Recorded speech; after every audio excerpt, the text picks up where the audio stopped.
নামাজ। বিশ্বনবী ইন্তেকাল করবেন, রূহ বের হয়ে যাচ্ছে, দুই তিনটা শব্দ বললেন, এর মধ্যে একটা ছিল সালাত। আর সালাত উম্মতেরা নামাজ, নামাজ, নামাজ ছেড়ে দিও না। ওমা মালাকাত আইমানুকুম।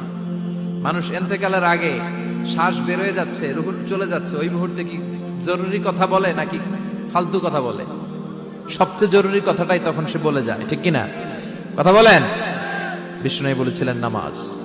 তাহলে এই সালাতের গুরুত্ব আছে না নাই? সর্বপ্রথম এই সালাতের ব্যাপারে in the day of judgement আমাদেরকে প্রশ্ন করবে কে?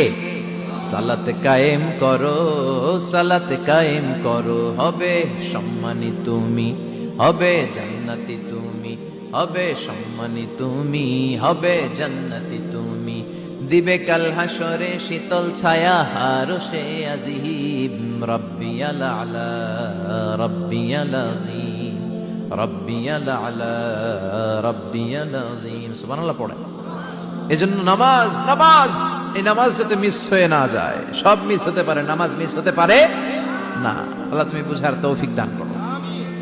হে বিশ্বাসীরা, পাপ হতে পারে, ভুল হতে পারে, অন্যায় হতে পারে, ওই অন্যায়ের উপর অটল থেকো না, আমার কাছে ফিরে আসো। কাম টু ইউর লর্ড, তোমার রবের দরবারে ফিরে আসো। ক্ষমার মতো ক্ষমা চাও, ক্ষমার মতো ক্ষমা চাইলে আমি সব ক্ষমা করে দেব। সুবহানাল্লাহ পড়েন।